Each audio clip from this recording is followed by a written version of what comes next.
What I want to be focusing on today is this idea of frames and frame control. Who has heard of frames and frame control before? Okay. Really, this is a fundamental thing as to how we understand things. Remember we talked about the contrast principle on the first day? This is really where it comes into its own. We cannot understand anything unless it's in relation to something else. Let me give you an example. Old man is sitting in a restaurant eating his soup. Something like this. Is he happy or sad? Is he fortunate or unfortunate? We don't know, right? It all depends on what just happened, what the frame around it is. Some time ago, an old man was living in the woods with his son just outside a village. And one day his son is out in the woodlands, and he manages to capture like the prize stallion. It's been roaming the countryside for years. No one's been able to capture it. The boy captures it and brings it home. The villagers are ecstatic. They're going, "My God, you are so lucky. He's got the prize stallion. It's worth a fortune. It's strong. It's virile, all those sort of things. You must be really happy. You're a really lucky man." And the old man just shrugs his shoulders and goes, "Maybe." The next day, the boy is getting on the horse to try and tame it. And in the course of the whole, breaking of the stallion and so on, the boy falls and breaks his leg. Of course, the villagers rush over to the old man and say, "Oh, you poor man. We're really sorry to hear about your son. You're so unfortunate." The old man shrugs his shoulders and says, "Maybe." A few days later, Napoleon's armies are drawing through Europe, and they need to recruit young men to be able to fight his wars. So they drag along every single young man of fighting age. Of course, the old man's son has got a broken leg. He's useless to them. So they leave him behind in the village. Of course, this time the villagers all come running up to the old man and say, "You are so fortunate that your son broke his leg, because now he gets to be safe from the wars." Of course, the old man just shrugs his shoulder and says, "Maybe." Frames let us know what things mean by giving us a context to refer things towards. Now, the interesting thing about frames is we have biases around what certain things mean. Let me give you an example of what I mean. And a lot of you will have heard this before. You're driving your car, you're the traffic lights, it's red, and there is you hear the sound of a siren, and an ambulance comes speeding past you, goes through the red lights, and drives on. How do you feel about that ambulance? Good thing, bad thing? Right? Do you feel annoyed by it? It's doing its thing, right? Okay. Let's compare that. We have, right after the ambulance in that space that it's created with the cars, a Ferrari goes driving by, a man's in there with his girlfriend, he's playing the music, and he just goes straight through the same traffic light. How do you feel about that car? About that guy? Idiot, annoyed, general sort of things, right? When you consider it, the event is exactly the same. A vehicle is going through an intersection with a red light. It's the same event. It's what you ascribe, the meaning you ascribe to certain things, whether it's an ambulance or a red Ferrari or whatever it is. That's what creates the contrast for you. To illustrate this, let's have exactly the same example, but we'll just change the meaning a little bit. As the ambulance goes speeding by, one of the back doors swings open. You see a bunch of frat boys who've stolen the ambulance for a fun. They're getting drunk and having a party in the back. Do you feel the same about the ambulance now? What if I told you that the man driving the Ferrari is actually, the woman next to him is his wife, she's pregnant, she's fallen down some stairs, he's trying to get her to the hospital in time to save the baby. The music you heard is just an old song from childhood to calm her while she's on her way. Does that change your opinion? Yes. This is the power of frame control. If you're not aware of what frames are in existence, of what frames you're presenting, and what frames you're walking into in a situation, well then you have no way of predicting exactly how your message will be accepted, will be interpreted, and what meaning it will provide. Does that make sense? In other words, if you change the frames, you will fundamentally change the meaning of something. And there'll always be some kind of frame present. That's kind of what people do. We create frames in order to make meaning. So the two things we want to be looking for is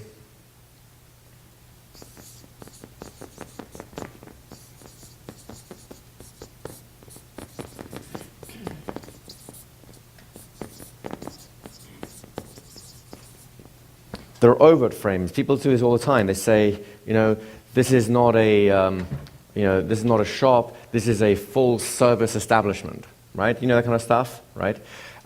This is not a janitor. This is a hygiene engineer. You know the kind of things we're coming from? These are more overt attempts, and if they're overt, they're more open for critical analysis. And just like you snickered with the hygiene engineer frame, I mean, it's true, right? But the reason you snickered is because you've analyzed it and you've reframed it inside your mind. You've put a hygiene engineer of course is high status and so on, and you put a janitor, which in most people's minds will be a lower status thing. You put them together and you go, oh, I get it. It's an attempt to change categories. And that's what's causing like the snicker or the humor.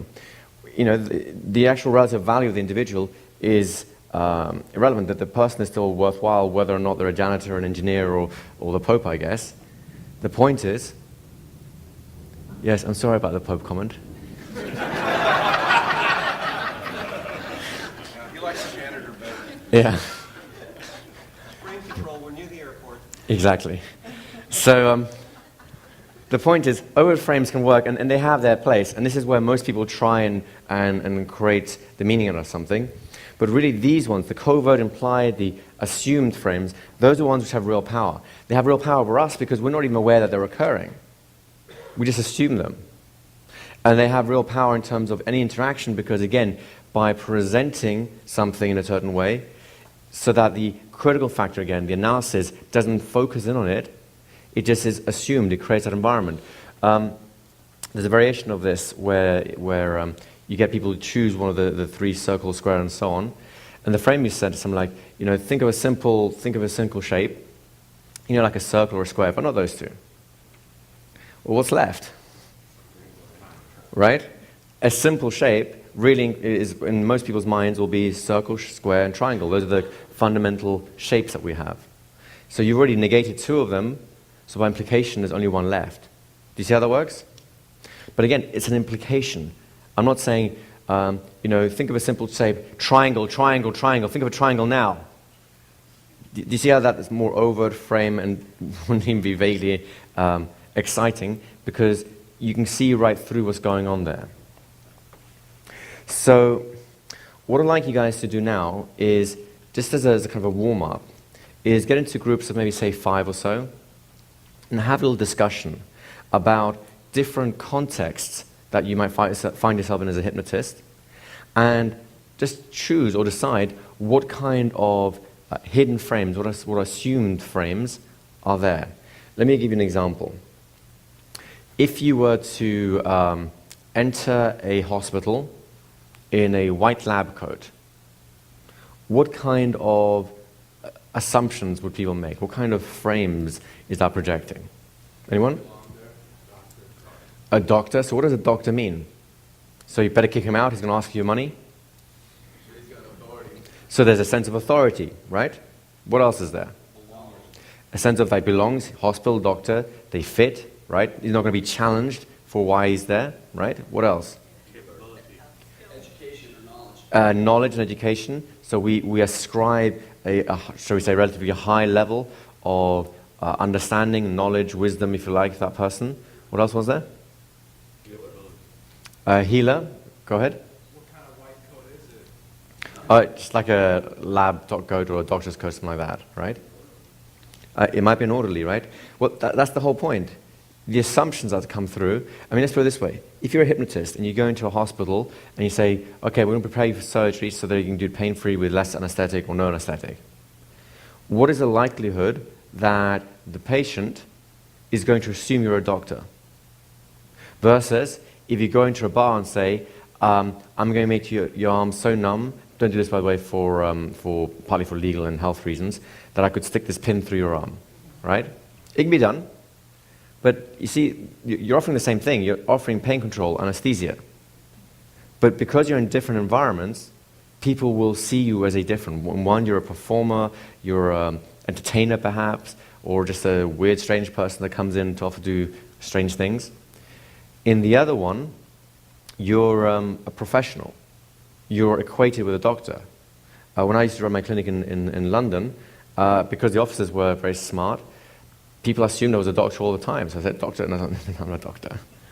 But they still assumed it. So even in the back of the mind, that bias was still there, and that helped me immensely. And by the way, I made a point of reminding them I'm not a doctor, but unconsciously they didn't care. They still ascribed the same meanings to it. Does that kind of make sense? So I've got a couple of environments I'd like you guys to play with, and just put yourself in the role as a hypnotist, just to start getting used to what are these hidden implications, these hidden frames of reference that people are working with. One, of course, would be the hospital we just talked about. Another one would be a stage hypnosis show, a slightly different environment, right? Then we have the idea of a business meeting. What kind of assumptions are there in a business meeting? What about a lab, a science lab, during some kind of an experiment? So those are 4 relatively common environments people might find themselves in. The 5th one will be of particular interest to you because it's an environment or a scenario that is of interest to you. So in other words, you've come here to learn conversational hypnosis, is that correct? If you haven't, you're probably in the wrong room. You may want to go next door. But you don't just come here just to learn conversational hypnosis because it amuses you. It's probably because you find that it's going to be a useful tool in your life, whether it's as a therapist, a salesperson, a parent, a teacher, a manager, a leader, a professional influencer, consultant, coach, yada, yada, yada. You see what I mean? So I'd like you to choose the top context that is of importance to you. That could be a hypnotherapy room. That could be a sales meeting. That could be a coaching process or a consulting process. It really doesn't matter what it is. I'd like for you to choose a specific environment and maybe even think of specific people who are there. And then with your group again, describe the environment and see if you can pick out what are some of the key hidden frames, hidden implications, hidden assumptions that exist there. Does that make sense to you guys? Okay, so let's just take about 10 minutes to do that and we'll come back. Off you go.